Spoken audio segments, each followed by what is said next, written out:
Welcome to the Queer Feminist Film Festival. This is our in-community screening happening here in Lavendar live on Facebook, and I hope you enjoy while you're watching us. We may have some hot topics and good conversations. So I hope you guys really enjoy, and thank you for everybody that could be here today. I really appreciate it for making this event fruitful and spontaneous for us. I would say thank you. I just want to ask Zina to come and say something for us. And I want to say thank you for everything that you've done for us. And yeah, it was a battle, but we did it. We're getting there still after 4 o'clock, and then we will be done. Yeah. So you can just. Yeah. Okay. So, hi everybody. So my name is Zina. I am the festival director for the Queer Feminist Film Festival this year. QFFF started in 2018, and this year, during 2020, the year of the most, we have decided to bring it to communities. Usually we have been hosting out of one community, which has been Kailija, and we've never been online before. So this is all new for us. Going live is all new for us, but so far so good. So I just want to thank you on behalf of QFFF for being part of this space, and thank you to Keenan and to Jody who have mobilized and done amazing work.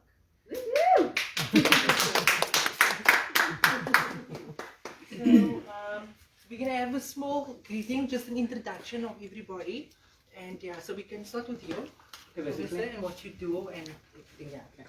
So good afternoon, guys, and thank you for the platform. My name is Queen V. I'm known as Queen V. Yeah, my real name is Sylvester Yanchis. Basically, I'm an activist for LGBTIQ plus rights. I'm also an activist for human rights. I have a love for the planet. Basically, my life is structured in the community of Lavendar Hill as such. I work in the councillor's office with the city of Cape Town closely, and basically doing youth development and also empowering our people, because I think you know, the foundation has to be laid first before anything else can develop, and that is where I come in by the development side. I've been in the activism for more than 10 years now, and it has been quite challenging, you know, facing homophobia and also you know, how people, gender-based violence. I am also a victim of that, but more than that, I'm victorious. My name as well, Victoria. So thank you for the beautiful platform. Thank you.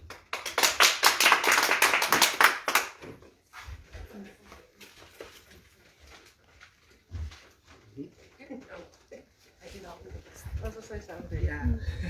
Okay, my name is Lavendar, and yeah, Keenan is like one of my children here. So I just made my house open for you guys to come and have whatever you need to get done today. Thank you. I'm Brady. I'm also an activist and from Lavendar and Leicester.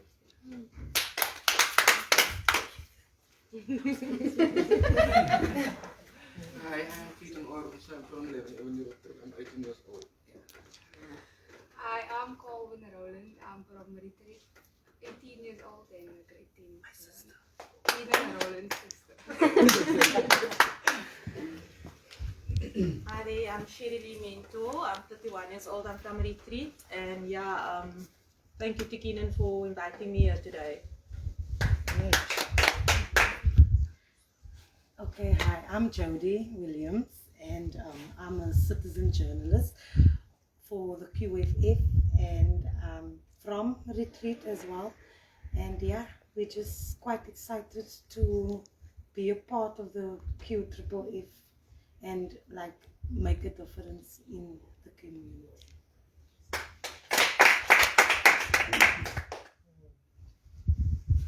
Yeah, so thank you everybody for your introduction. It was very nice. So we're just gonna have because 2020 was such a hard year for all of us, and because all of us are sitting here, we lost someone, even someone, whether it's our family members or anyone that we know. So we are just going to go inside, and we're gonna just light a candle in remembrance of these people. So if you all can make your way inside, it will be.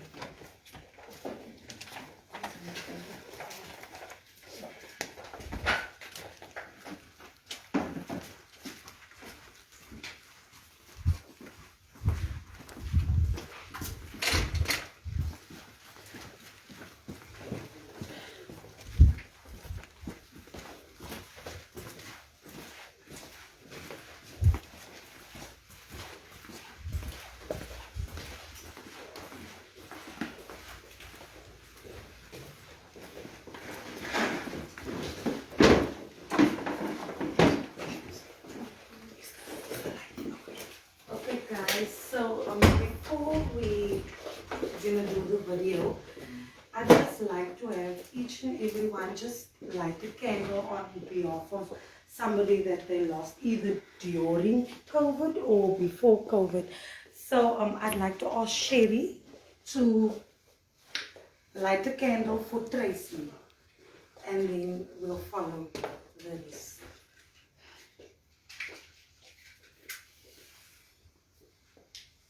Thank you.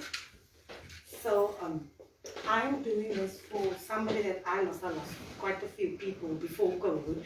This is my granny, my uncle, my father, my auntie, and a whole lot of close relatives. Like another person that was very close to me was Eamon's auntie, Auntie Abby. We all know her as Abby, and she was literally my second mother, because she would always come to me and shout, Jody, we like live right opposite each other, and she was like, Jody, come here.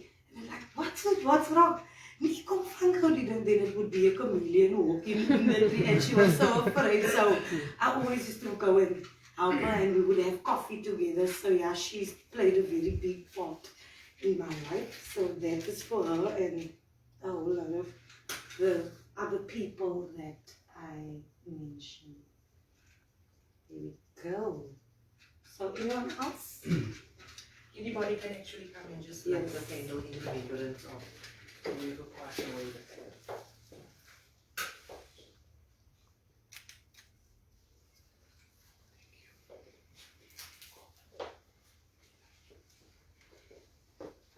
So thank you guys. Basically, I am lighting a candle for all those that does not have a voice, all those that we don't know. I'm lighting this candle for those that doesn't have a voice, those that have been subjected to violence, and more than that, the harmful shame of death. Today, it is not an easy thing, because I have been subjected to violence. I have been subjected to many awful things. This is for those that we don't know.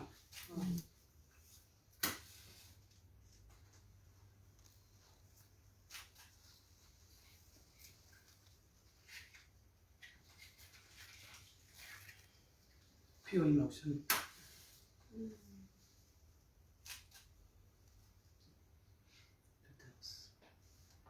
I've lost. Rest in peace.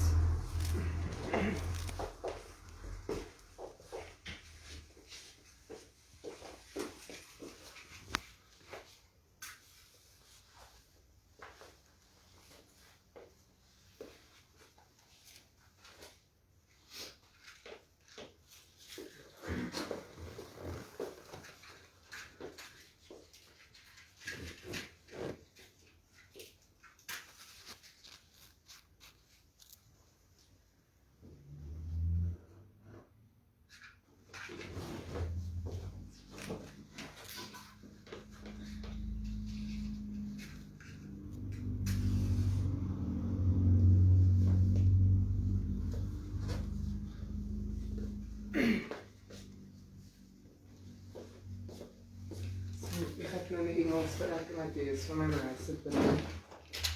Dat ik die candle heb. Hij is nou 60 jaar dood en hij huilt nog aan bij elke dag gewoon.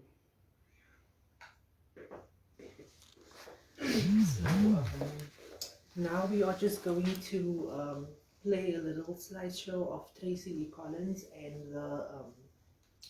and the events as to how the court case was going. And we just want to honor her also, because she has been killed by another lesbian girl. She has been killed by one of our own. So we just want to honor her and her memory.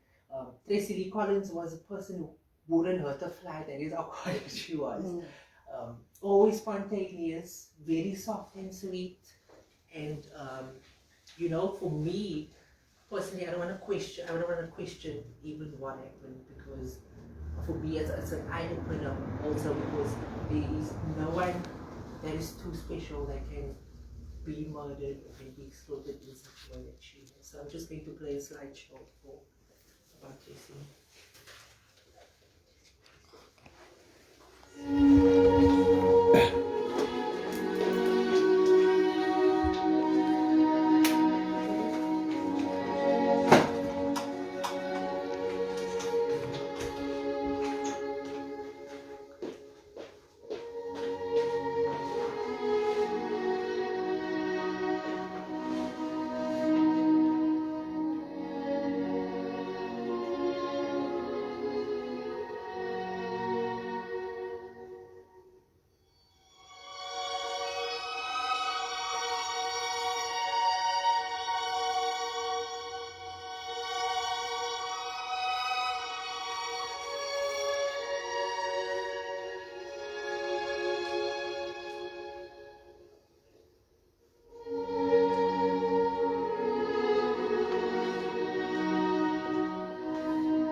grieving just there for all the people who passed away during this pandemic, and also the people who died of other causes. Just want to remember them.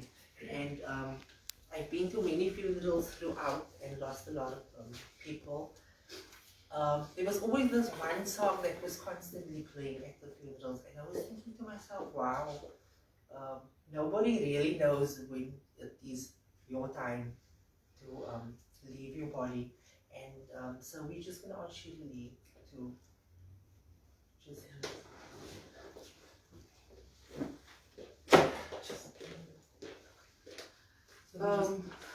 Yeah, sorry guys, I'm a bit emotional.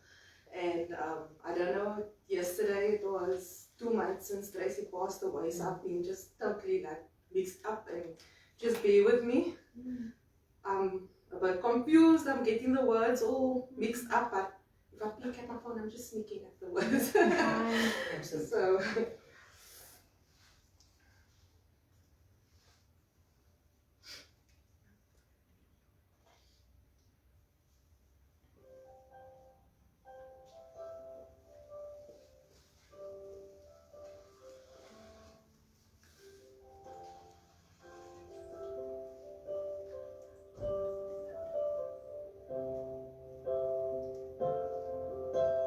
didn't know today would be your last, that I'd have to say goodbye. So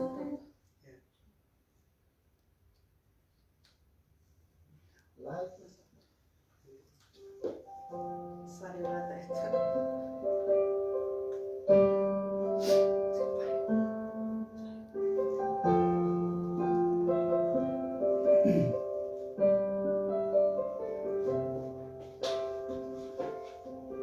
I didn't know today would be your last, or that I had to say goodbye to you so fast. I'm so numb, I can't feel anymore. Praying you just walk right through that door and tell me that I was only dreaming. You're not really gone, long as I believe. There will be another angel around the throne tonight. Your love lives on your side of me, and I will hold on tight. It's not my place to question, only God knows why. I'm just jealous of the angels around the throne tonight.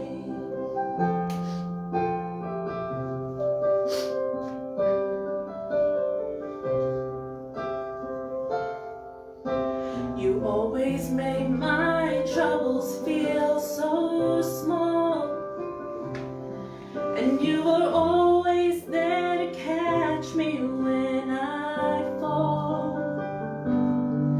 In a world where heroes come and go, well, God just took the only one I know. So I'll hold you as close as I can, longing for the day when I see your face again. But until then, God must need another angel around the throne tonight.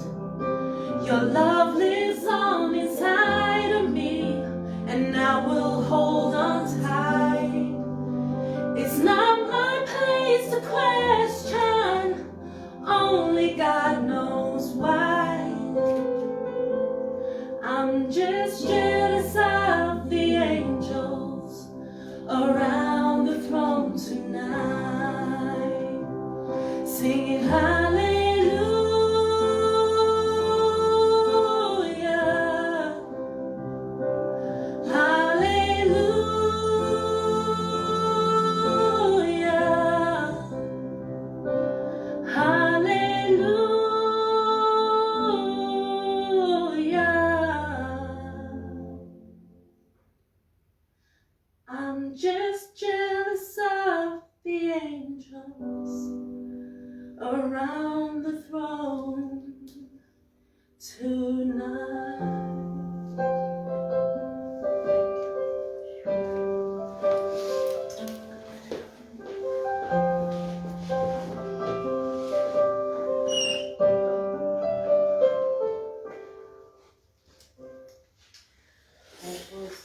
very beautiful. So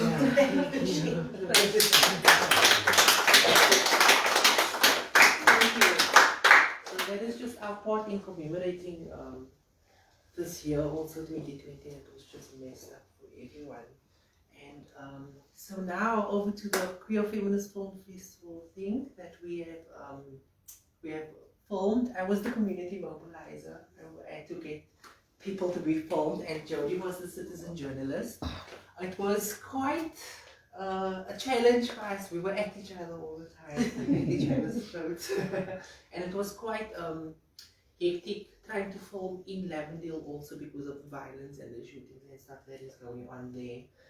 And but we managed to actually pull it through. So we just want to show you our video and what we filmed, and we want to say thank you to Kristen for editing it so beautifully, and thank you to Jody for being our citizen journalist also. Yeah, thank you. So just stay tuned with us.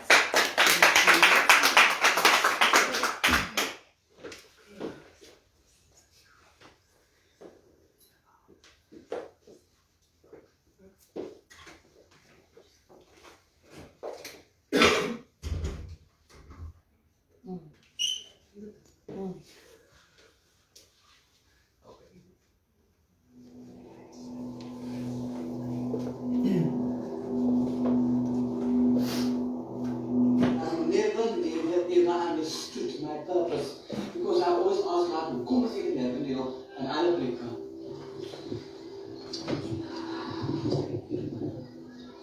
So my name is Lavendar Nanches, aka Queen Victoria Versace Bazaar in the March.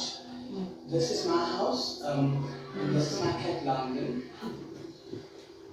My name is Kate Diamonds, and I'm from Lavendar Hill. I'm 24 years old, and I'm a gay man.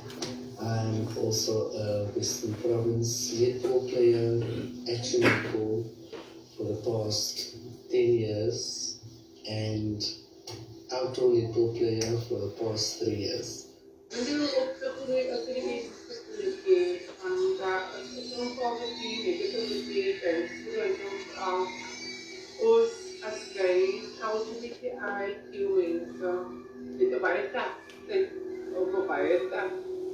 Leven onder mensen zelf. Alles in die mensen, buitenkant als iedereen zijn mensen buitenkant als Lavendar. Alles in die, like Allah, buitenkant Lavendar is amper so alles is ondankelijk als in thuis zijn leven.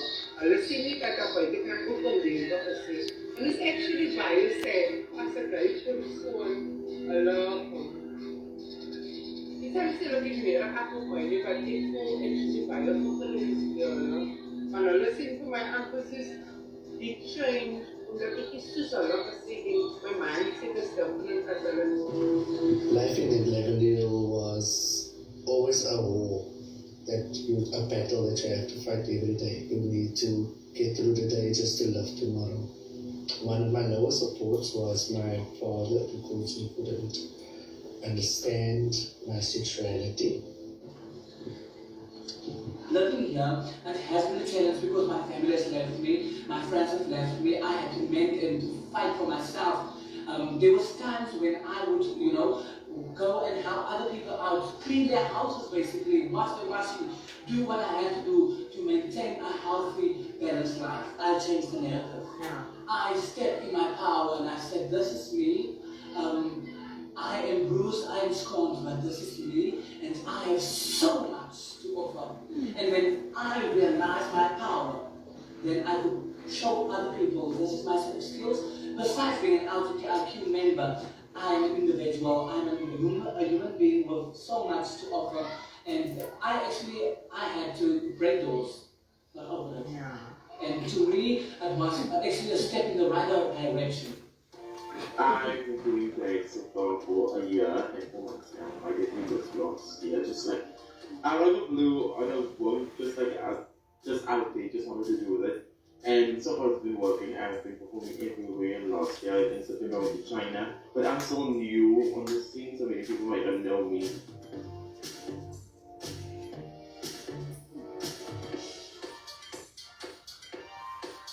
I would say that we need to educate young queer children to be proud of who they are and to express their opinions. Love is what keeps everything going, and if you can just go to one person and just love that person with no expectations, with no bad intentions, with no other thoughts, and then I think this world will even be a much more better place. I would say step in your power, because why? You are worth it. You have to believe in yourself first of all, and then second of all, step in your power, show them, the naysayers, the haters, you show them that you are more than enough, because why? You are actually worth it.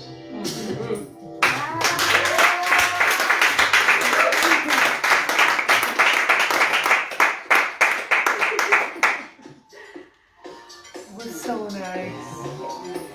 Okay. So then again, guys, I want to thank you all for taking your time to come here and like just embrace this with us. And then again, thank you to you, Zena, for giving us the opportunity within the community to just to express yourself and be you are.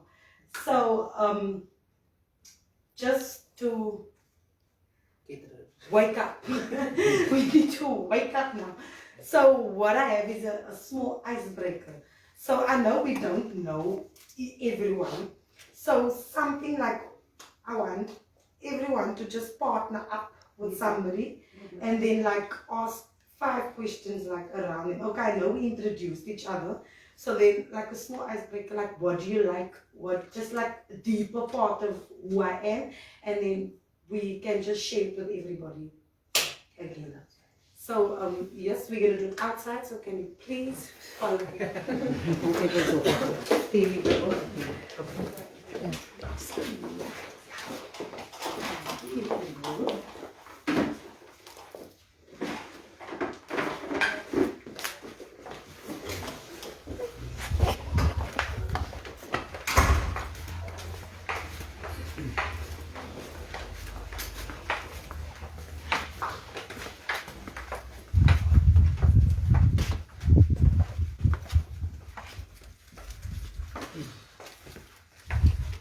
Okay, guys, so can we please, somebody you don't know, don't make me break you guys up, because if I'm gonna do it, you guys are not gonna be happy. So just choose a partner. Do you want to switch? Doesn't matter. I'm okay. Okay, so I'll choose somebody to go with me. I don't know you. And love, what's your name? Bradley. Okay, awesome. So what we're gonna do is we're gonna choose partners again, and then Bradley, I'm gonna tell you a few things of me. So I have a son. Okay, so while we are just busy communicating, getting to choose, we're gonna take 10 minutes to find out 5 things about the person that you don't know. May I ask that the one person wears a mask just so we're following Okay, protocol? no problem. Okay, so can we have like the little groups and then just communicate everybody for the 5-10 minutes?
Lady that in.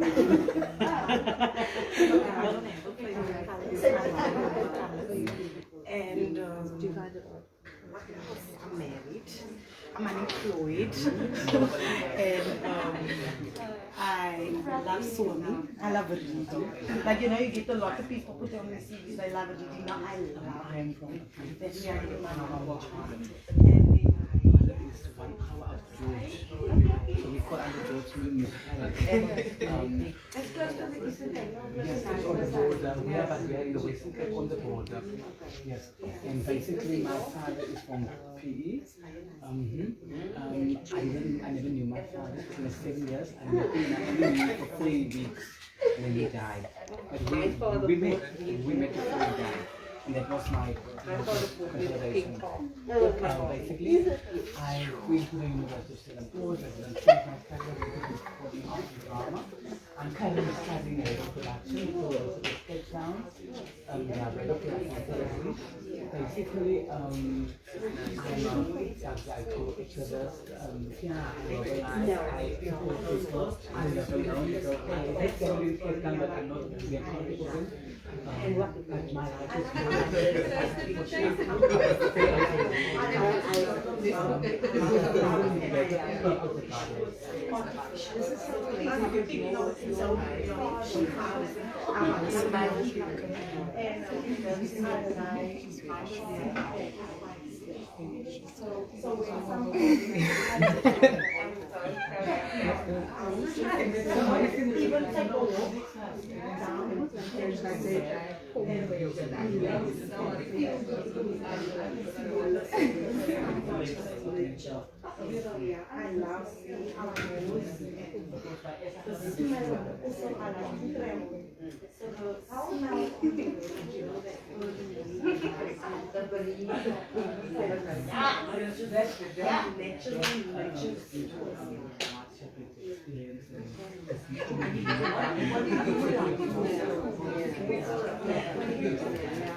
we were so marginalized and indoctrinated by society that we should be, impacted with food is in time. So ik moet ook dat ik gewoon keek achter hier is een zwantes, maar kan het ik doen te zien heeft.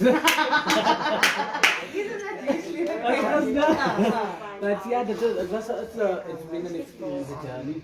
And I can say I don't want any it goes well all of it. It's all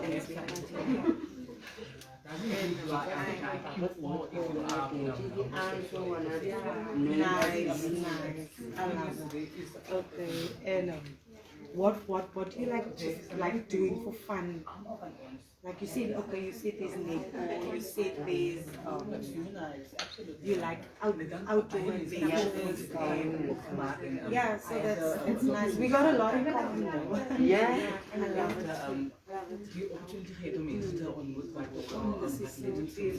I am also an ex beauty queen. So I know the scene, the beauty scene of Cape Town. I know the beauty scene of South Africa. We had a week some beauty queens and pioneers, but activists who visit in Pioneer was make fun of Hussein Nazir. That's why I became so he was also a mentor to me, and he's been a great friend over the years, and he supports always there. And for me, it's amazing. But the next time, because at the end of the day, yes, we're fabulous and beautiful, but it's not about me or you. It's about the process. And those that can still come, the generation follow. Yeah, and basically, everybody as gerecht en hoogtijden met beschikking. En toen is kijk nou een tussen die zusters of vrouwen, bij ik hier een woord aan kijken, bij zaken in kunt beschikking, want het is niet te veel te hebben.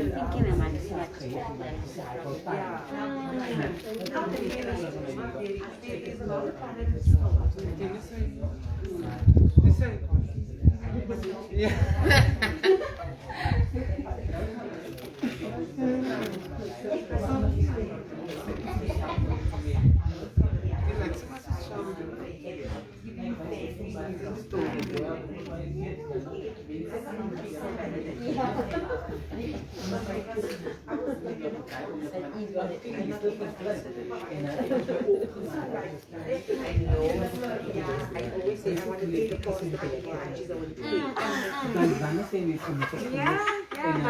don't want you to I think the video, but I think knowledge to my life. I think that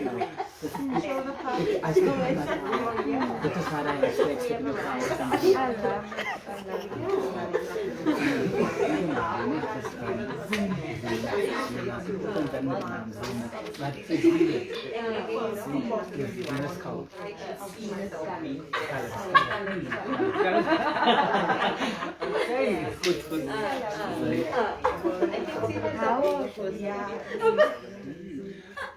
basically, he's also been a great leader on the platform.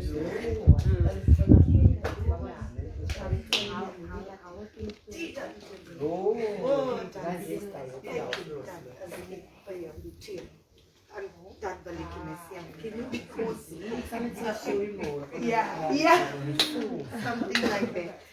So yeah, I've changed a lot.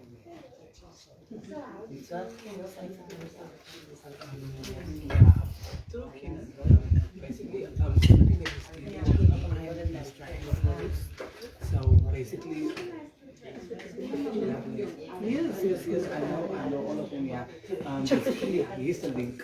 So, because I'm so busy, I will not go into count it a few times, so I can literally count, but they are always being informative about what they're going to do, in the departments, so I am updated, they keep me updated and so forth. Yes. Yeah, this was connected with this person also. We mobilize. I'm so sorry to break up the beautiful conversation. So we are going to go first. So guys, stay with your partners, don't move from the partners. I think unless you want to just quickly nibble something again. So yeah, 5 things that I've just learned about this beautiful person, and we've got so many in common. So what he said to me was, his name is Bianca. And he is 29 years old, sorry, I had to say it. He's 29 years old, and he loves the color red. And he's a very outgoing, adventurous person, and that is something that we both have in common. And he just loves being himself. And so yeah, that is my 5 things that I've learned about Brendan, like in less than 10 minutes. So you can go and say what you learned about me. It's fine, it's fine. Yeah, like please. Sorry, it's not Jody. So ik nog wel leer kennen, dacht ook adventurous, married, unemployed, ook outgoing, zelfs als ik in huis nou. Okay, so is there volunteers that want to go next, or? Okay, awesome. Over to you, Sherry. Okay, hi. This is Keaton. He's 5 things that I learned about him. His favorite color is navy blue. He was at Crestway High. He doesn't like the beach. Same like me. I hate sand. He has 4 siblings, and there was something else. What was the other thing? Oh man, I think we'll leave it at that. Okay. It is very true children. You don't like the beach, no? No. Yeah, and our favorite food is pasta and mashed potatoes. She's 31 years old. And there's something else. Favorite color is black.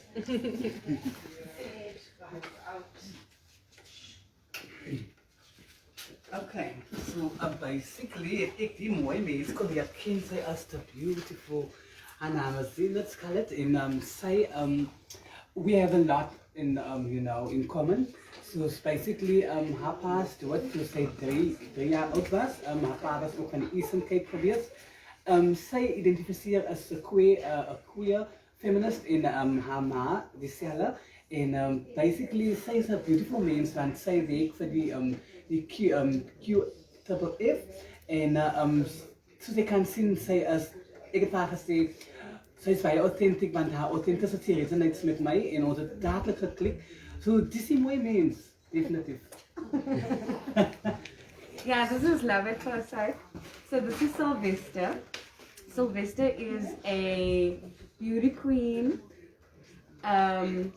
in Cape Town from George, or a small town just outside of George called Harlem. Sylvester is an activist. Sylvester believes in standing in your power, which for me is so amazing.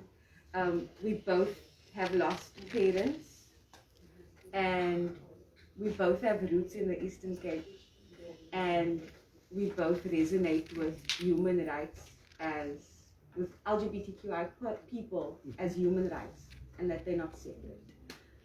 Yeah, that's what I like. Beautifully said. Thank you.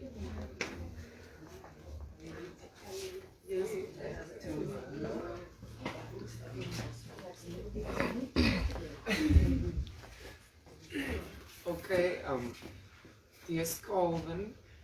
Sy is 18 jaar oud, die baby van 3. Sy is 'n scammer, maar sy sien op die cameras en sy is 'n gold chaser. This is Sharif. He's 26 years old. The eldest of 6, and he works at Pick n Pay. Very funny, kind, and loving. Knows how to make the next person feel comfortable. Thank you. That's me and her. I don't even know your name yet. Did you look awesome? That's fine. So you have to come and stay with me. Oh. So what was I saying? Oh, Dan, what's your name? Thank you. I got that. So it was me and Munira. My head is so busy. The only thing I remember, because I'm single, she said she has 2 brothers. That's the only thing I remember. That's the important part. Yeah, that is the most important part. Yeah, that's the only thing. She said she has 2 brothers and I was single at that time. Yeah, so you can go now. Oh, I can't even remember either. Just that he's a lovely person. Yeah. He loves simplicity, and it's all about spreading the message of love. And love conquers all.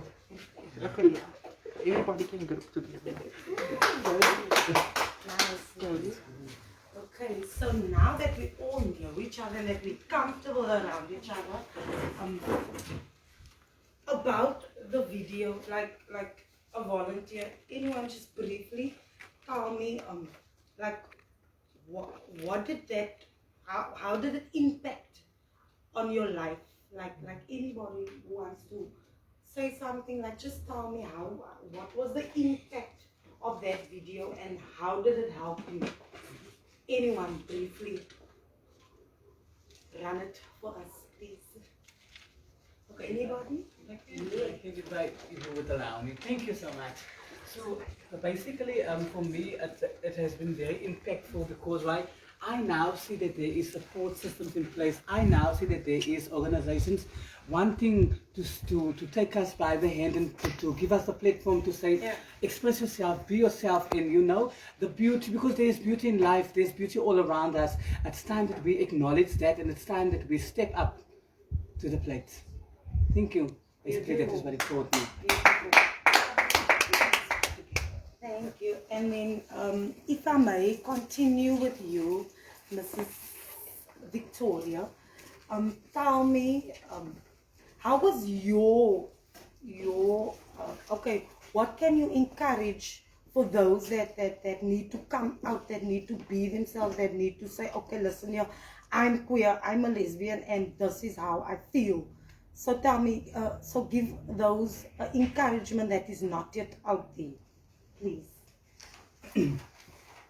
So basically, my message for those that want to come out that are unsure, I know you are afraid, Baba, and I don't want you to be afraid.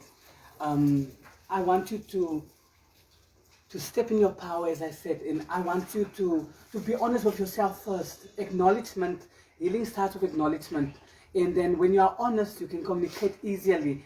So if you are honest and you sit your people down and you speak your mind and your heart and your soul, then you know there's no blockage anymore, because God will pave the way. That is my message to you. Believe in yourself. Step in your power. The sooner you do it, the better for you, because this is your time. It starts now. Yeah. Okay, well done. Okay, so I'm gonna choose somebody now. So okay, Shirley, can you just please briefly how was your experience with coming out? Like, how did you say, okay, the world, I'm stepping in, this is what I am. What was your experience and your journey? Okay, well, this will be the first time I'm saying this in front of a group of people that I actually just met. That's great. I'm bisexual. Yeah. I actually bisexual. With my first girlfriend, basically, my mother lost the marbles. Yes, I Okay. wasn't sure I could use the other word for pool. All the words. She lost the shit basically, and I was ugly in her eyes and everything like that. And I never ever really said it to anybody. Like I said, my family, basically, when I met Tracy, you can say that is when I sort of came out. But only my mother knew, and my siblings and my friends and my cousins, obviously. So basically, today, guys, this is my coming out. And the loss of Tracy really hit home. So it made me realize that, you know, I was always scared and the reaction of other people, what it was going to be. But it made me realize that I shouldn't be scared, because I actually lost the love of my life. And I should have said something about it and actually just been with them. I mean, we go up and down and everything like that. And because of my fear of everyone else's reaction, like regarding my family and stuff like that. So yeah, just you all be happy. I mean, I would have been if I just accepted me for who I was, if I accepted me for who I was. But now I do. And yeah, Tracy.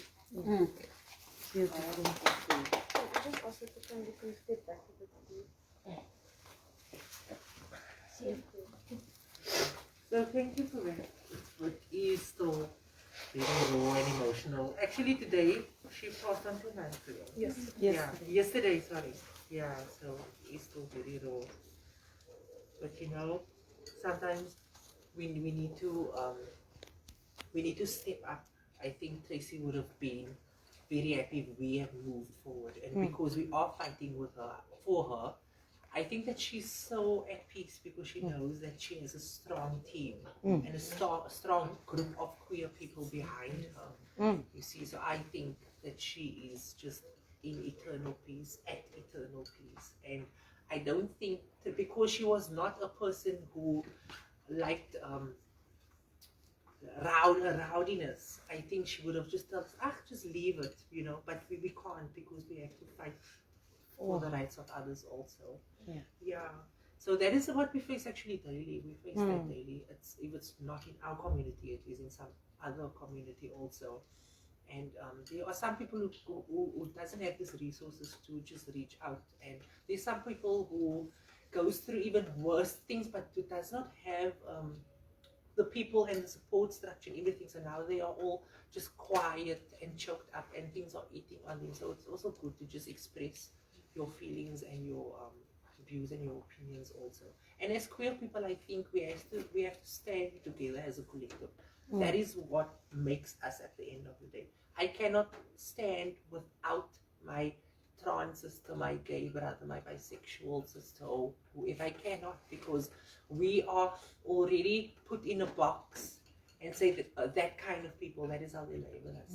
That kind of people, we do different kinds of actions to explain who we are. And then we are actually more than that. We are so much more, with all our unicorns, glitters, sparkles, alcohol, feathers, whatever. We are actually more than that. And it is so nice to, for me personally, I posted a picture on Facebook and I said, this morning I'm grateful for getting up and just being gay, because this is who I am, this is I was born, this is me. You know, there's no faults with me, no nothing. And I felt so proud that morning. And I was thinking to myself, if everybody, every other queer person can feel like that, the world will be so much better. And psychologically, they will do so well and things like that. So yeah, it is kind of an easy struggle out there, but we will fight because we have to. Yeah. So I just on the video that we saw, the video that we filmed, this is an open question, so it's open for discussion. I wanted to ask what different support structures do we have as actually colored queer people? And the reason I use the word colored is because in other cultures it's very much different. I feel that we as colored people have a little bit more advantages because our parents used to, like for me, I can speak about me, our parents used to encourage our gayness when we were little and things like that. So is there any other person that wants to say what are the support structure that you got from your parents, or the support from your family that you got when you were growing up as a queer person? Anybody? Like, as in other words, in what group or in which household were you like comfortable and just yourself, like without anyone else knowing? Where were you mostly comfortable? Like, you can mention names, you can say where you've been, where you were, and how old you were at the time. So just like briefly explain, like, who was your support? I can give you some. You want to start? You can go. Okay, for instance, was the norm for my mother. She was very supportive because I was gay ever since I knew I was out there, you know, because I was like dressed like a lady since small, you know. I had pajamas for a girl. I mean, really now, because where some of the other moms, they don't support the gay or the lesbian children, like, for the support us, like the support that I get, no, it's not out there for them, because I'd go play netball in a scotchy, I'd go do such things, but like, it's for me, it's like 100% support of me from my mom. So. Is there anybody else? Ik kan zeker support van mijn hele familie gekregen. Hij is like van mijn ma's kant. Als ik bij mijn vader gekomen ben, was hij van dichtste kindje. Het was niet eens ik in krappe tijd dat ik moest nou nog geweten dat ik different is. Ik het geweten dat boys op met thuis speel en girls speel met goed, dus dat ik vooral met speel. So like, maar ik het het niet reden van die verschillen geweest. Als ik met mijn vader kon, was het altijd loop op soos 'n man. Hy het sy broers as ek altyd hy gedoen, like, ek kan nie verstaan het, hoekom treat hulle vir my so nie, as staan hy en sy vriende, like, as die hy vriende van hom, dan kon ek en hy sê, jy kon so gee in, en dan moest nou Roxy van oral sy my boeke was, julle weet hy also known as ST op tyd, sy het also known as Roxy, like in elke boek, so ja, ek het wel van tyd, dan weet ek, en tyd vir my gemaakt, dat ek net so weer teruggegaan in die boxen. Ek dink so, ek was like baie, as ek vir hulle sien, dan is ek like, ek gaan nie so omloop, want hulle gaan jokes maak vir my, so vat die ander route om, you know. Wat in my ma's huis, by my ouma grootse, wat is groot geraak het, was dit nie nog Hulle het dit 'n topic gemaak. Dit was net die sy niemand question hom nie. Hy is gelukkig soos hy is en dit is nou nog nie 'n topic. Dit is net wie ek is. My ma sê toe ek jonger gewees het, toe ek sê en my pa, toe kan self gesien het al. Toe sê sy van my pa, Sheriff is different, wat kan ons doen? En my pa het ook gesê, as niks het hulle kan doen nie. Maar ek dink ek was 16 jaar oud toe hy vir my gevra het. Dus ek kan nou so dink van, mense bly my vra as jy gay, en sulke goed is familie, bly my vra as ek gay is. Toe dink ek net vir myself, ek gaan nou net vir hom iets gee, iets solid gee, dat hy net aan kan glo, verstaan, dat hy kan weet het is so, en ek sê, toe vra hy vir my, het ek al, werd gepraat, ek geslaap met elkaar, toe sê ek nie, Teddy, ek vir myself, sy kan ons nou nie ja sê, betek. En ek is al 16 jaar oud, en hy vraag vir my, het jy gesoen met elkaar?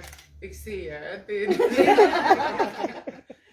Maar ja, het was nog vir my, was dit nog so bad, net in die pad, en as jy geloop het, en is hy jongetjes, dat jy altyd afknoom met rijd, wat hy is ek, ja. Is there anybody that want to add to his thing or ask him a question? Anything you can now? Oh, if anybody want to ask any questions first, I can go ahead and I'll say what I need to say. Yeah, nobody.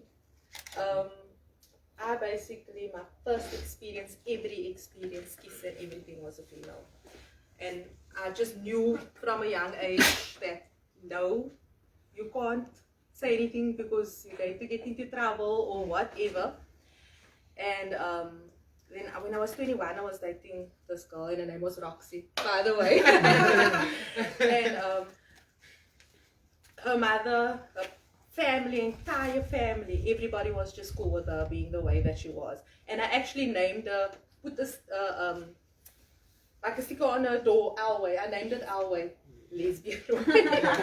Basically, and we just all were free there all the time and stuff like that. So that is where I felt most at home and accepted and so on. But like I said, just to get back to what I said earlier on about my mom, because when I met Tracy and she met Tracy, so she obviously knew Tracy as long as I did, and she fell in love with Tracy, and she was my son, come lie by me, come lie by me, whatever. So yeah, that was concerned, my mom, I had a full support, 100% support, and at the end of the day, the two of them would gang up on me, then my mom is standing with me, no, you don't speak to her like that, you don't do that, and whatever. So yeah, at the end of the day, now I know that I do have my mother's support, and my siblings, like I said, my siblings, my cousins, friends, all knew and everything, but for me is at the end of the day, because my parents got divorced when I was really young, and it was my mom that was there anyway, through everything else. As long as I've got her support, and I'm happy. Beautiful. Okay. So can I go with mine? Okay. So for me, I was raised by a lot of women. I was 16 years old when my great-grandmother passed away. So I was with for 16 years. And then it was my grandmother, then my mother. My father was always absent because of being naive. And yes, I was raised with a lot of women, and there was never a patriarchal system within our house or within our family. So it was always women doing this, doing that, women doing whatever they're supposed to, and strong women, I can say, very strong. So when I was little, and then I used to put on my grandma's clothes, my great-grandma's clothes, because she had very nice clothes. She was a queen, I think that's where I get my royalty from. She was a queen, and then she had very nice clothes, church clothes and stuff like that. And then when I was in grade R, and then we normally draw on blank pages. But when I got home, and then my older cousins would have pages with lines on, and then I thought to myself, I can actually make myself hair with this. And then it was a big A4 line page, and then I would cut on the lines, and then I would take the scissors and curl the ends of it, so now it's feathers. Yeah, so I would put on my great grandmother's dress. She had nice dresses, and I would only put on a dress. I would have my own t-shirt because I wanted to be fitted to my bodice, and then like boom out there. I was that kind of child, yeah. And then I would actually put the hair underneath her. She had very nice church hats. See, she was a queen, let me not say, yeah. So she had very nice church hats, and so I would sellotape the pages that I made to my hair. I would sellotape it to the half of my head like this, and then I would put the hat on top. So now my feathers are all out, and I have on the hat and things like that. And my aunties and my mother, they just left me. Like it was just like, it's fine, and things like that. And as I grew up, I think that we were very more cautious about my surroundings. I think that's how my boy cousins are also. They always just around me, wanting to protect me because I am a gay person, which is a really good thing, I think, because anything could have happened battling to me if they weren't around. So my support was like on another level. And if your support is on a level like that, you can actually just be who you are, because confidence was already installed at home, and that is where respect is also. So now you can walk proudly outside with your confidence. And for me, I don't have a coming out story because it was never questioned. It was just like, let it be. I could bring boys home. My parents and my mother and my grandma never allowed me to go and meet boys wherever. So I could always just bring them home and be like, this is my boyfriend, yeah. It's that lit. And I could just bring them home, and I asked them actually, why didn't they want me to go out and go and meet somebody, and they said, your safety, because we're gonna know where you are, but we're not gonna know what is happening to you at that moment. And I was thinking, wow, I never thought about it that way, because you know, when you're young, you are just on another level of, oh, I'm gonna meet this boy and whatever. And my cousins also.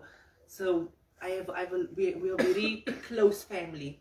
So the support for me, I was never like, how can I say, there was never homophobia attacks within my family to me. So I'm grateful for that. Still up until today, there is nothing. People, I would walk with my mom in the mall, and people would stare at me, you know, fabulous. They can smell the gayness from a mile away. And people will look at me like that, and my mom would say, for what? It's funny, yeah. She was like, and she gets very offensive when people look at me. I was like, you know, it's the queen coming on here. You're gonna look at me anyway, like that. So my support was very, very, very strong. So that is why I chose to be an activist, because I can speak for those who cannot. I can be for those who is still wanting to come out of that shell and wanting to talk and things like that. Even within my area and doing the work with the queer people of Lavendar, there's not a lot of stigma or homophobia or remarks or anything. I would say 2 out of 10. That is what I would say. But when I come into a space where there's only heterosexual people, there's actually a sense of respect.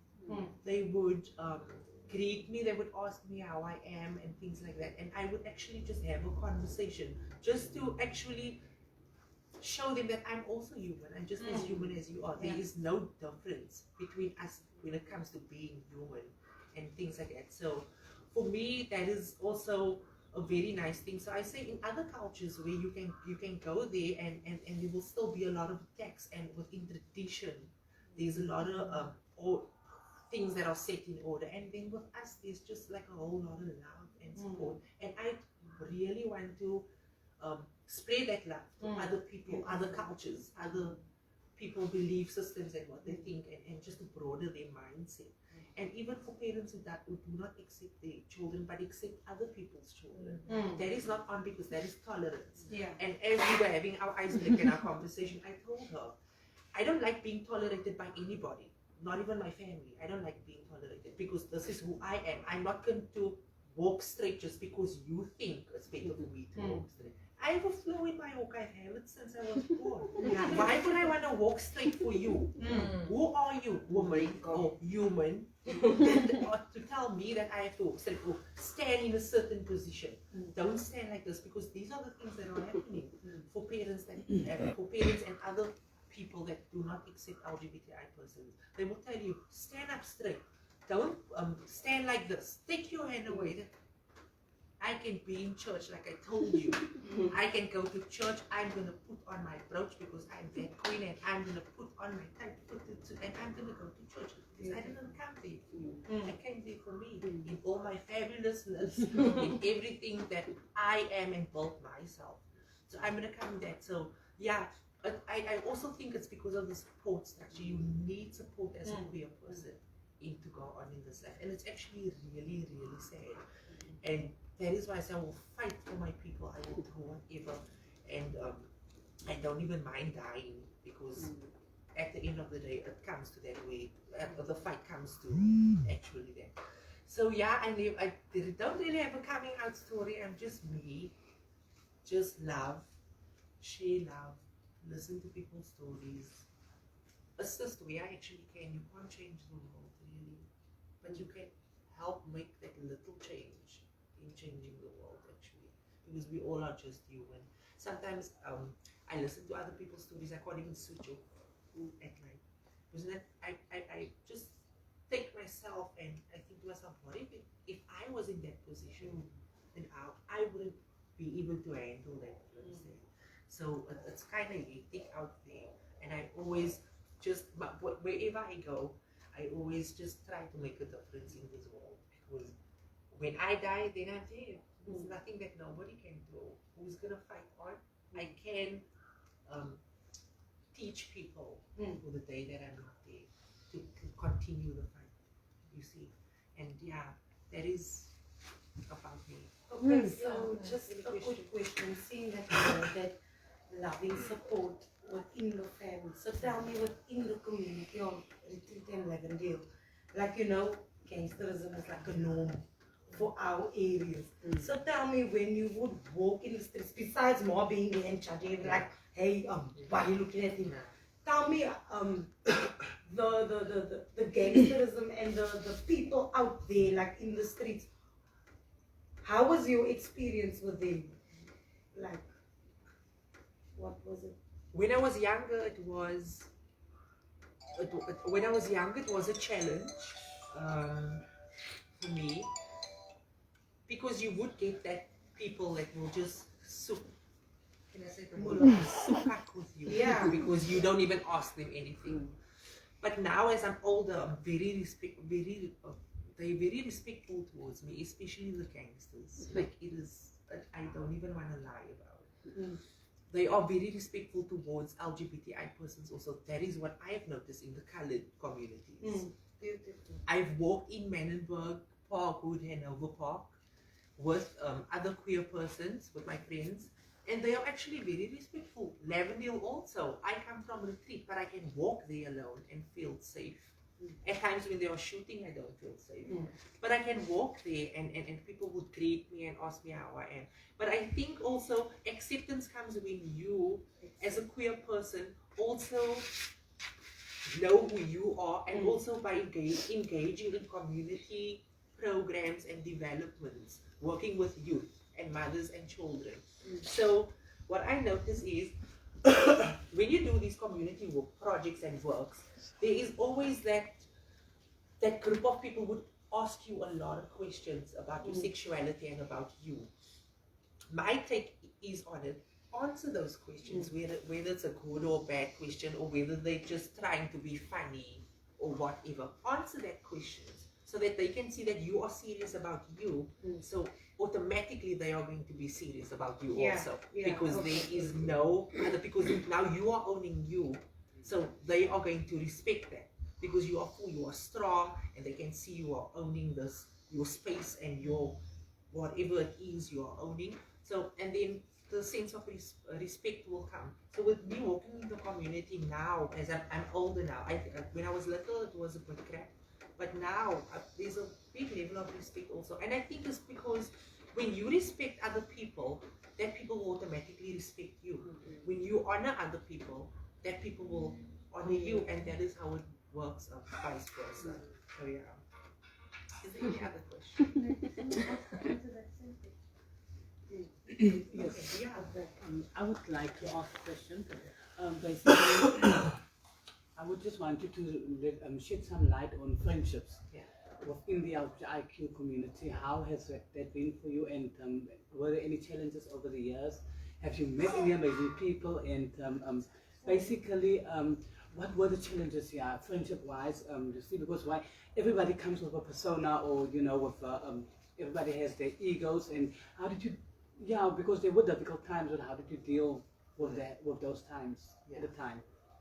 Okay, so for me, I know a lot of people because I'm an activist, but that does not mean that I'm their friends. So whenever we meet together, I would say that is our friend atmosphere that we are having now. So we will enjoy our time together there, but once I leave, we are not friends anymore. That I will say. I'll say, yeah, I don't have friends. I know a lot of people, but I don't have friends. It is only Sharif that is my best friend. That is about it. And yeah. So for me, I've experienced a lot of challenges within the LGBTI community. They are constantly fighting with one another. And now I am the activist there, fighting for them, and then they are fighting with one another. So I cannot be a part of their friends, because then I'm going to fight for them and with them. That can't work. Definitely cannot work. I have very close people that I will visit and things. Most of the people I will see at Pride once a year. So I don't really have friends, but I always try to encourage them to love one another. You have to love and help one another as LGBTI persons. That is the only way that we all can stand together strong. And to denigrate another person, it simply means that you have to be down there with them. You know, to bring someone down, you have to be beneath that person already in order for you to bring that person down. And it is quite sad for that to happen. I mean, be liquor. Life is liquor. Don't be a pig. I can't say that word on here. Be liquor. Life is liquor. I always say I can go into any LGBTI club, space, or wherever. I can walk there with my head up high. Why? Because of my character, because of my manners. I'm not a shady person, because I only throw trees. And if I want to shade you, or I have beef with you, I will come to you and tell you how I feel. I'm not going to shade you on Facebook. I'm not going to do this derogative speaking about another person, being kakarach, you see, like that. So I think character also plays a big role. Love yourself first in order to love other people. Respect yourself first, and you can respect other people. And that is, and people will think, which is true, people will think very high of you, and they will start honoring you. And they will start liking the fact that you are in their presence. They will start liking the fact that you come visit them because you are here. And so now you are the only person that can create something beautiful about you that you can show it to the world. So yeah, I know a lot of people, but I don't have a lot of friends. I hope that answered the question. Yes, it does. Oh. Yeah. Yes, any other? Or can I go to the next question? Or is there still someone who wants to answer the question that I asked? Okay. So, also coming back to what you asked as friendships, the other question was, how strong are we when it comes standing together as a queer community? Like, for instance, I would say the Tracy. That was that really blew. Yeah, especially with the memorial run that they did the Sunday after she passed. It was amazing. There was so much people there that I didn't even expect. And I said, I know this woman doesn't know the impact that she had on people's lives. Like, she was so amazing and she didn't even know it. And I must say, there were so many people at court also that we didn't even know that came to protest with us, standing with the placards and everything. For example, even we had an online petition with Justice with Tracy Lee Collins. There's a Facebook page as well that keeps everybody up to date with the case and so on. We had about plus 7,400 and something petition signs. So I think in that sense, there was people that, I mean, from high school that she hasn't seen for years, like gay people, lesbians, like so many people that pitched up at the court as well. So I think within our community, I also feel that the support system is quite big. It is quite big. So yeah. And through what you said actually about the other cultures and stuff like that, the support systems are terrible, shame. Okay, so Keelan or Kia, how do I? Keaton, beautiful. So you are just silent. Let me hear your voice. Tell me what, like, don't be shy. Be yourself. Be yourself. Yeah, I understand, but just like as fast as you possibly can think. How was coming out for you? Like just. Ik kan Afrikaans ook praten, nee, ons verstaan. Ons verstaan. Okay.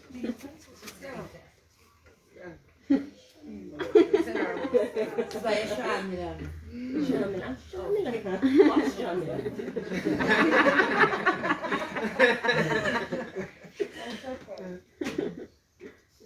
Okay. So, as you guys know, we come from Lavendar and the violence here is just on another level. It can affect you mentally, it can affect you emotionally, and also physically. And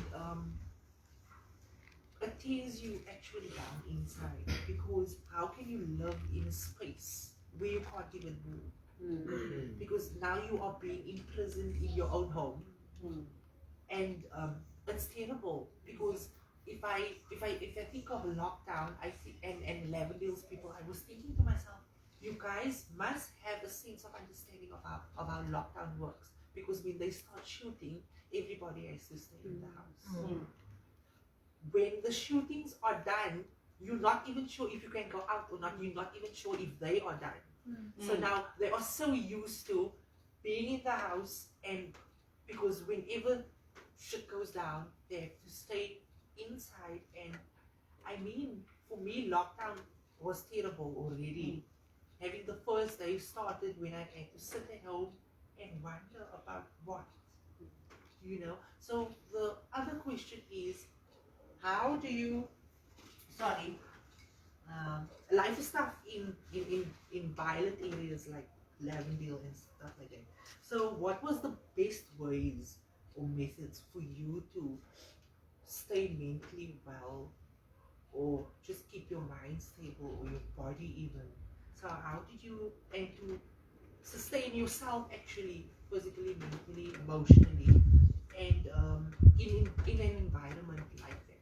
Is there anybody? Okay. So yeah, basically during lockdown it was a very difficult time, because like me, speaking from my own experience, living alone, you see, and then also having to deal with, okay, I can't go anywhere I want to. I used to, you know, retrieve to books. I love reading. Because to me, knowledge is power. And then music is my first love, music, books. And then basically, I grew close to God, because that was the moment when I realized that I have to be quiet and I have to know that He is God and that He is the provider. And you see, and it was a personal journey for me. But I could write poems, I could write songs, I could just express myself. And I had the privilege of, you know, making wonderful combinations. Kan ik kos maken? Wat? Ik was ziek voor 2 dagen. Ik kon koken, but okay, I came out well. I had to learn how to live healthy, you see, because I was very health conscious at the time. And basically, I was just giving expression to myself, and then when lockdown ended, I could bring everything I've I've done to the world, and I could share with people that needed it. And I could say, okay, look here, this is what I did. What did you do? And then let's engage. And that is why the names look at come, because why, having the human factor, it's important, because why we are not alone. It's not about me, it's not about you, it's not about you, it's about us. And I believe in the power of unity. So basically, in a community, you should be a community knitted and be together, united, because why we face many difficulties, and I'm gonna need you, you're gonna need me. And we go up like that, that belief system, be there for each other. It's not always possible, it's not always easy, but I think if you apply your mind, your body will follow. Yeah. Nice. I wanted to actually ask you a question. Being a matured person in Lavendar, do you think that times have changed as to when you were younger?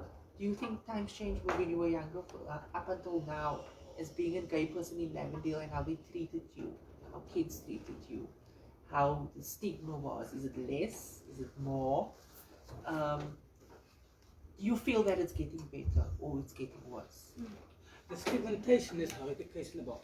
So basically, I've dealt with that for almost, say, 15 years. But as I've spoken earlier on, and I told this individual that I'm not a victim.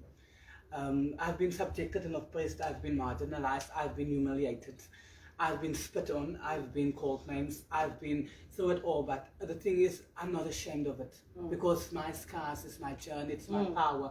This is why I have the hashtag Step in Your Power. So basically, it hasn't changed as much, but on a scale of 1 to 10, I would say it is a bit on a 6, because why? I have, due to what I do in the community, I have a lot of people love me for being myself. And then also having respect for what I do. But the stigmatization is there, the trauma is there. It is now my process of healing and dealing, you see, and accepting myself, and with that comes the responsibility of, understanding where they come from, because the persons that has hurt me are more hurt than I am, because why the song says, JC Smollett is gay, and he says, hurt people hurt, so meaning people that is hurt or that are hurt will hurt other people. And for me, it was a great turnaround, because I couldn't comprehend, I couldn't understand. Basically, it is part of my journey. It shaped me, and I'm grateful for the challenges. Thank you. En ook voor Sharif, dan het ik bitter geworden vanaf wat je kleiner was. Nou, wat je nou een beetje opgegroeid, groter is. Dan is different. Ik dans. Dat is bitter. Ja, ik dans.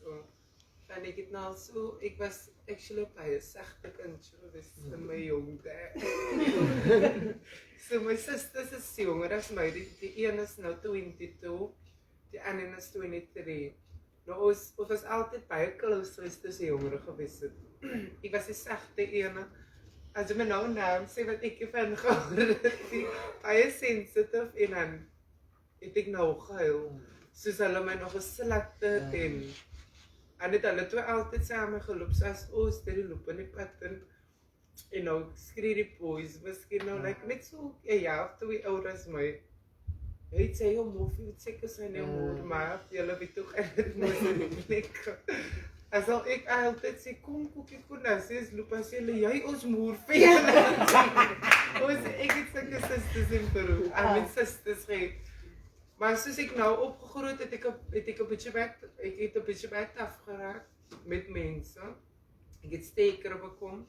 Ek laat nie meer mense van my onderkry nie. As jy my iets sê wat, of as jy my iets sê, en so ek moet thankful of sê, dis het werk net meer, net loop net aan. En soms sal ek omdraai. Ek dink ek van myself, moet ek nou net die een huil. Ek is al met dit, ek kan nie meer huil vir wat mense sê, ek het te veel die oor gekom. Ek is net een beetje bijsteken op pitch, correct. Maar ja, ek thuis net my defense mechanism moet ek opsit. Ja, om myself, aan die safe kant te hou. So ek sal sê is dit bitterig geword, omdat ek myself nou kan defend. Okay, so this is a question that each and every one of you, on your time, tell me, what are the things that you love most about being queer?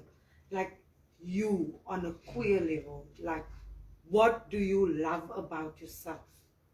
Can I start with, okay, I'll start with you. Okay, cool. This is Victoria. Thank you.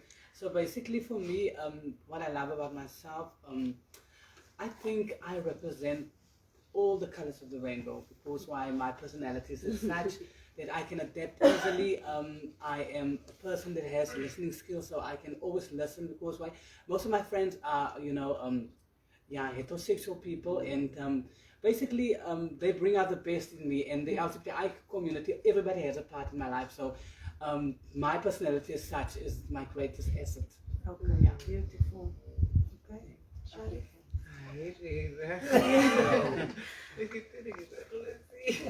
But ja, ik denk als ik kan een man wees en een vrouw, dus ik denk ik kan. What was the question? What are the things you love? What? Ja, nee, ik verstaan nou. Ik denk als ik aan een company kom, dan kan ik altijd zo net uit jokie en wist je weet nooit hoeveel mensen om jou ne. Misschien zitten ze allemaal samen rijden, dan gaan misschien die iets paaien in en zo. En nou kon Sharif maakt het niet lekker. Van ik is een ik hou van een niks mens dat spel smile men. Ik kan nu zeer in geberik wees, maar als ik tussen andere mensen kon niet altijd ik is altijd zo als ik ernstig serieus en dan soms wijs het op mijn gezicht. Want ik moet altijd even bij mijn weeksplek als ik kom maar elke lieve dag als het blijkt Sharif op je menu, jullie weten als ik dan gekomen hallo wat krijg ik nou Sharif was kan de Africans bij mijn week want ik hou me niet op met colored mensen en ik heb ze maar strijd uitgezet bij mijn week ik zeg like hallo me niet plus met de African van ik kan bij lekker met hallo waar ik weggekomen you know so als ik bij de week kwam wat kan nou zeg Sharif doe mij toch want ik is me snel pakken en whatever.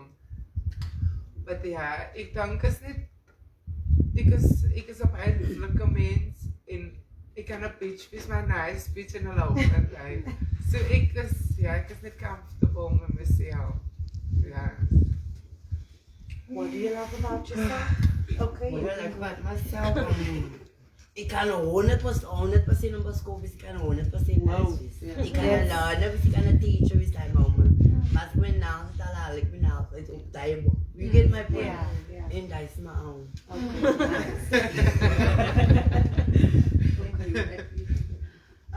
What I like about myself, I'm a people's person. Like as Victoria said as well, I'm also a good listener. So I just gel. I feed off people's vibes basically. So if you send me a good vibe, I'll send you a good vibe, whatever. Beetje malkop. Which is a good thing at times. And yes, the clothes can also come out when it needs to come out, but most of the time I'm a very jolly person. Also like you said, just when things are a bit tough and stuff like that, I withdraw and so on, but yeah, people's person, happy go lucky, van kaprat. So yeah, that's what I like about myself. Me in my queerness, very stern. I like being very me when I come to a group of people, because first things first, when you come into a space where you are socializing, people think that you come there to be extra when you are gay. That is not me. This is me.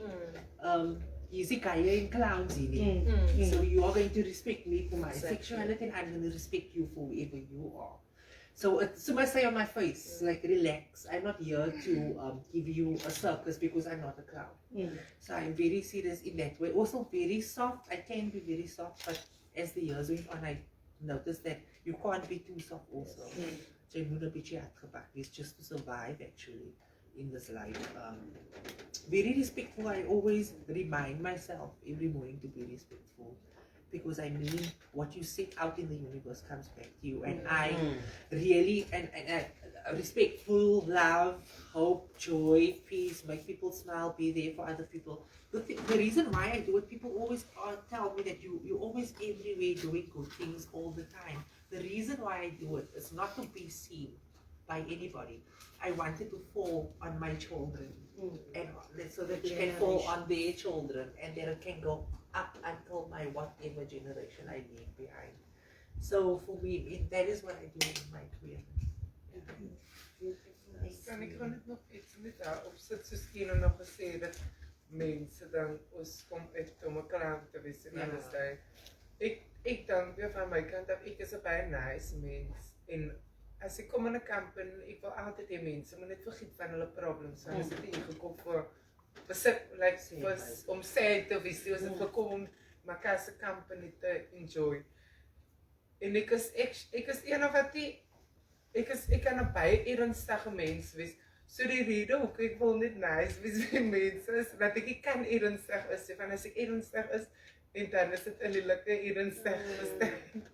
Ja.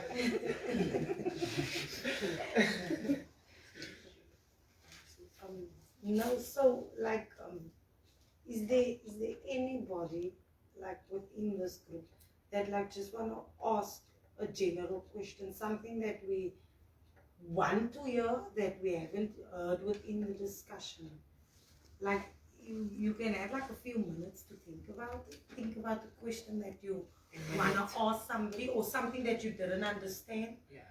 Is there anybody else that? And you can ask any question. Yeah, like like last week het ons nou meer mekaar sien of so. Nee, dat WhatsApp, dat Facebook, dat nummers, dat die blinding aan die nummers. Yes. Indat het ek pers. De klone. Nee, Nou net tiny. One feeding scheme.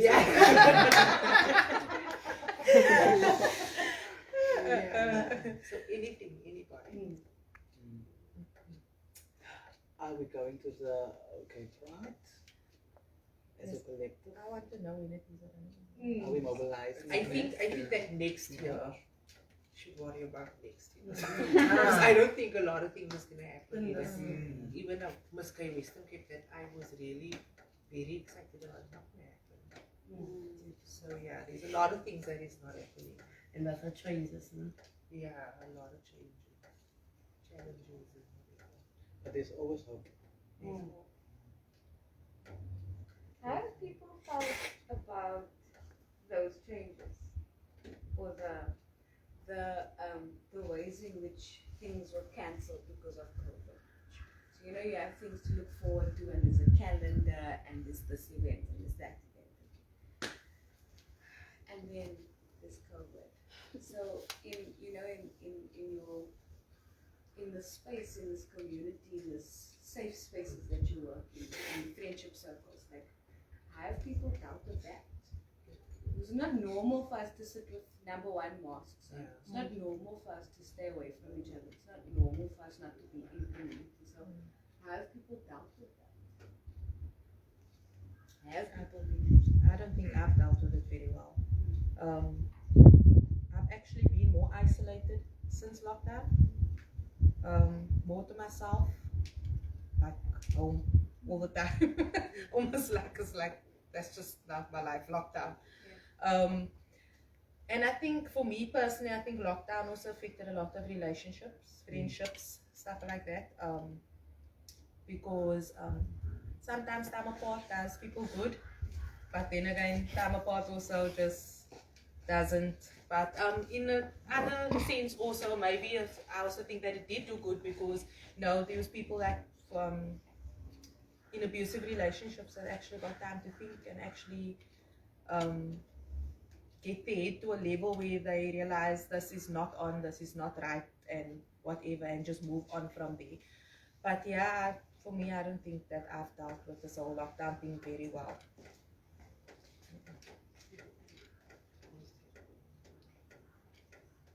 It was really terrible. I'm thinking now. We lost our aunt during the pandemic period, and I was sitting there thinking that there was this protocol where we had to have 50 people at the funeral. And I'm thinking to myself, how do you compare 50 people to a life of 56 years and having to have this exclusivity there at the funeral? And it was, I think it just was a mess. I think the lockdown really messed us up. And even at any other funeral, like at Tracy's funeral, it was just that few. And I mean, all these people, and all these people wanted to come, they wanted to support, but they can't because they have to follow this lockdown rules, something which is new to them now. So they have to adapt. So with you being sad in that moment, and then you still have to take on the rules of the pandemic. So I think that people really had to just be mentally strong to do that, which was very unfair. We didn't ask for it, but then it came, and everything you just had to make change. You were forced to deal with all these little things all by yourself.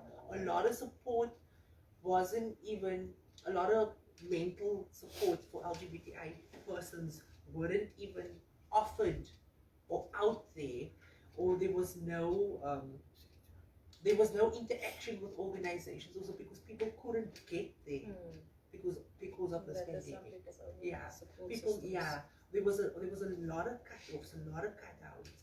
So my first thing I was thinking, how did people eat even? How did the people that don't have, how did they get their food parcel? How did they get this? How did they get their health check?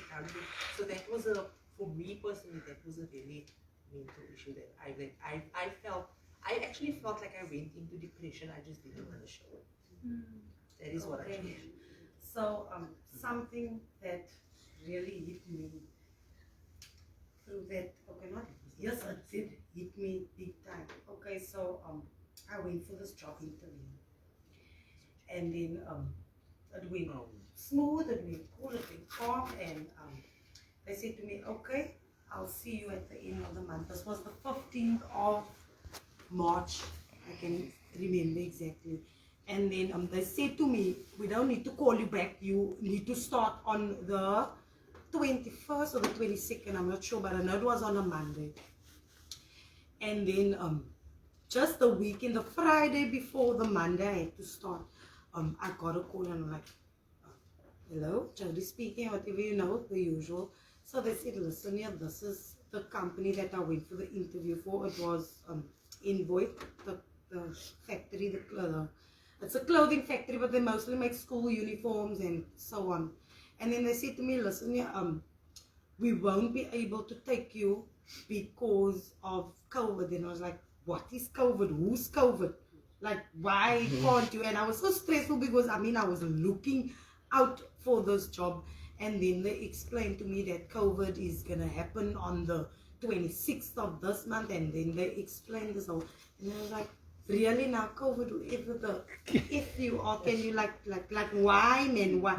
So for me it was kind of very depressing because I always said to myself, if I'm gonna get this job now, I had such a lot of things to do. I wanted to buy new things, I wanted to get new clothes, I wanted to just do more than what I was busy doing. And that was like a shitty roller coaster for me personally, because the things that I had to go through with not having a job, with not having an income during COVID, that was like a major setback in that time. So yeah, that was quite hard for me.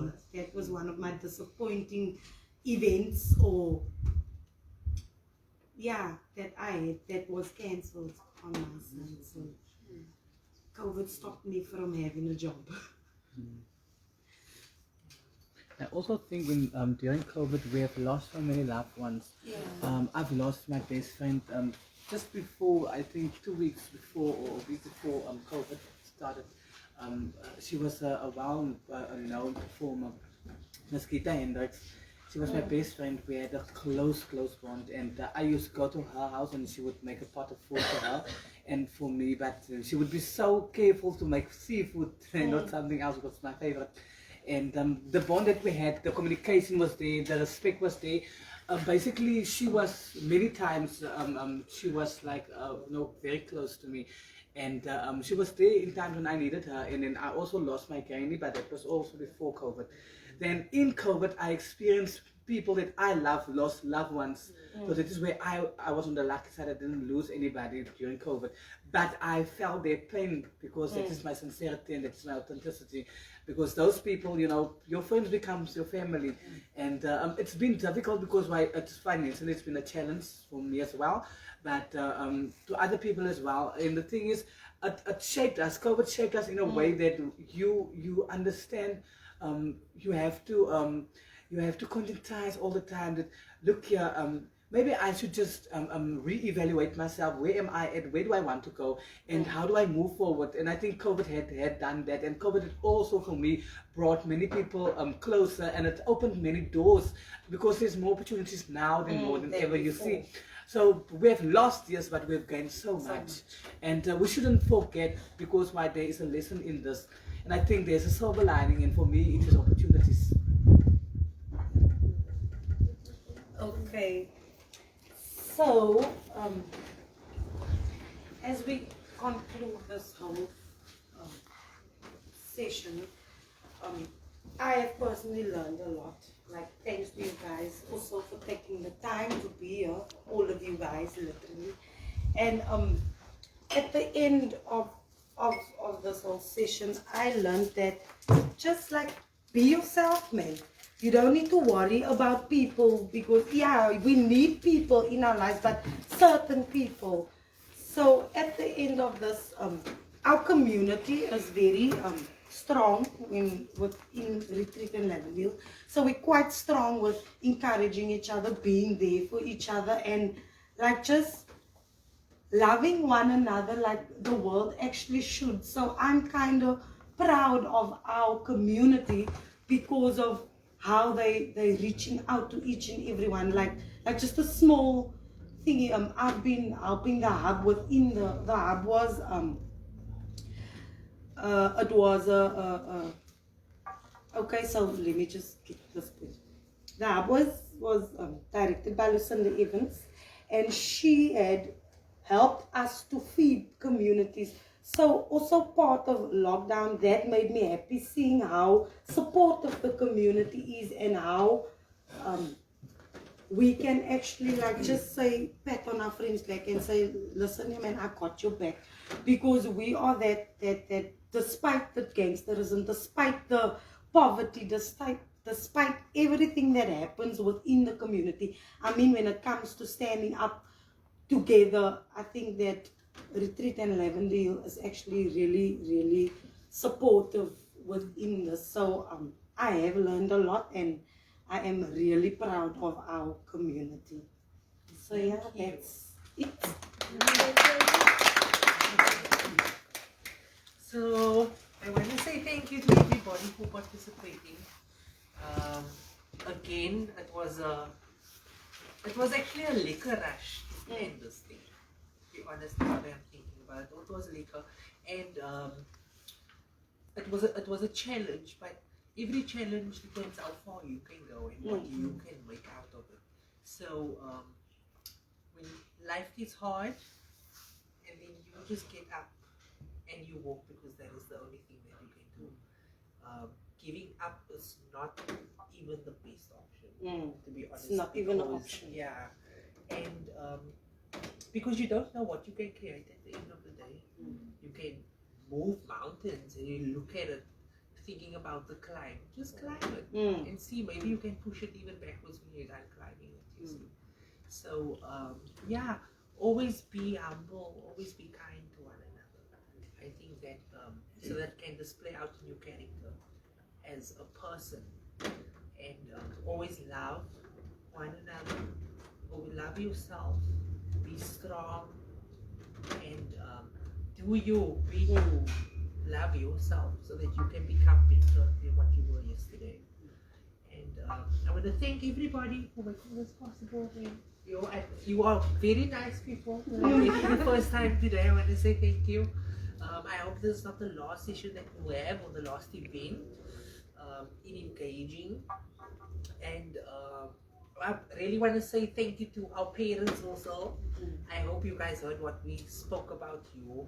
It was eentjies koppels nou, ik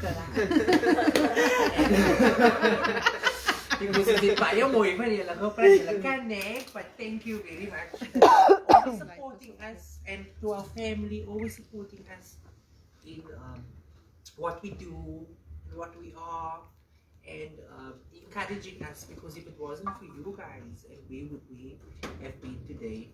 And we promise to always make you proud. We come from very poor backgrounds, poor community. Like we sitting here, we might look fabulous. We had a very poor life.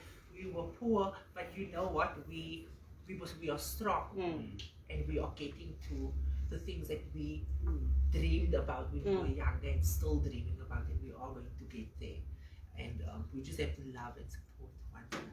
So thank you everybody for coming. I really appreciate it. Thank you for having and you us. made this event. So thank you. Give Round of yourselves a applause hand.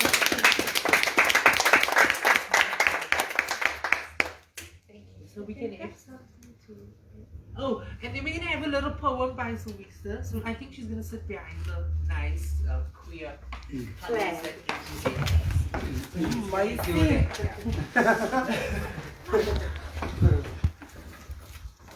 The poem's name is Power. I am a feminist. I am a queer feminist. For I rise a billion times. I face adversity. I face challenges.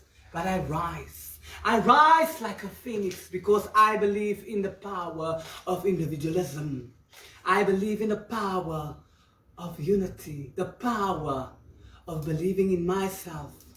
The power within my LGBTI community. For we are the rainbow, the colors of the nation. Tonight, united we shall stand. Tomorrow, united we shall fight. For I am power. I rise beyond my circumstances because I am a queer feminist, and power lies above, beyond, within me. I am a feminist, queer. Guys,